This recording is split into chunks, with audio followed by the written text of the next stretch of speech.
بسم اللہ الرحمن الرحیم۔ السلام علیکم۔ یہودیوں کی بے شمار نافرمانیوں میں سے ایک ایسی نافرمانی کا ذکر آج کی ویڈیو میں ہم آپ سے کریں گے جس کا انجام بہت بھیانک ہوا۔ یہ کس طرح بندر بنائے گئے، اس کے لیے ویڈیو کو مکمل دیکھیں تاکہ آپ کو مکمل آگاہی مل سکے۔ حضرت داؤد علیہ السلام کی قوم کے 70,000 یہودی لوگ عقبہ کے قریب سمندر کے کنارے ایلا نامی گاؤں میں رہتے تھے۔ یہ لوگ بڑے خوشحال اور فراخی والی زندگیاں بسر کرتے تھے۔ اللہ تعالیٰ نے ان لوگوں کا امتحان کچھ اس طرح لیا کہ ہفتے والے دن مچھلی کا شکار ان پر حرام فرما دیا، مگر اس طرح ان لوگوں کو آزمائش میں مبتلا فرما دیا کہ ہفتے کے دن بے شمار مچھلیاں آتی تھیں اور دوسرے دنوں میں نہیں آتی تھیں۔ تو شیطان نے ان لوگوں کو یہ ہیلا بتا دیا کہ سمندر سے نالیاں نکال کر خشکی میں چند حوض بنا لو، اور جب ہفتے والے دن ان نالیوں کے ذریعے مچھلیاں حوض میں آ جائیں تو نالیوں کا منہ بند کر دو اور اس دن شکار نہ کرو، بلکہ دوسرے دن آسانی کے ساتھ ان مچھلیوں کو پکڑ لو۔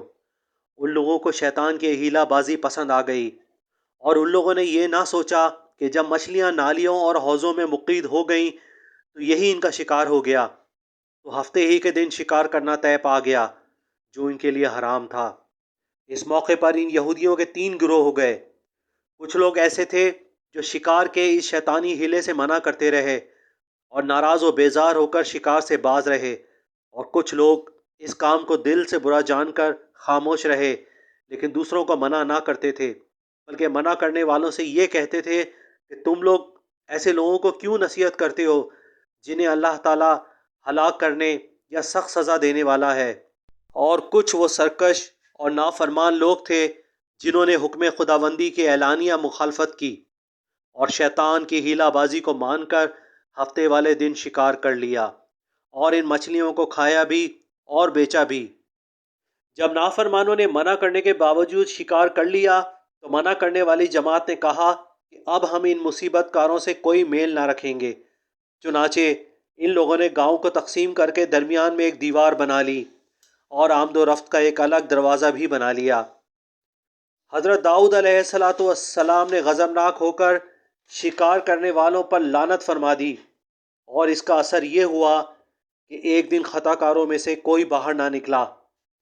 انہیں دیکھنے کے لیے کچھ لوگ دیوار پر چڑھ گئے تو کیا دیکھا کہ وہ سب بندروں کی صورت میں مسخ ہو چکے ہیں۔ اب لوگ ان مجرموں کا دروازہ کھول کر اندر داخل ہو گئے تو وہ بندر اپنے رشتہ داروں کو پہچانتے تھے اور ان کے آس پاس آ کر ان کے کپڑوں کو سونگھتے تھے اور زار زار روتے چلے جاتے تھے، مگر لوگ ان بندر بن جانے والوں کو نہیں پہچانتے تھے۔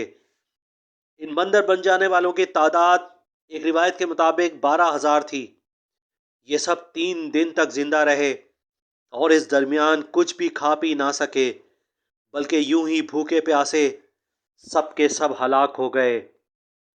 شکار سے منع کرنے والا گروہ ہلاکت سے سلامت رہا، اور صحیح قول یہ ہے کہ دل سے برا جان کر خاموش رہنے والوں کو بھی اللہ رب العالمین نے ہلاکت سے بچا لیا۔ سبحان اللہ۔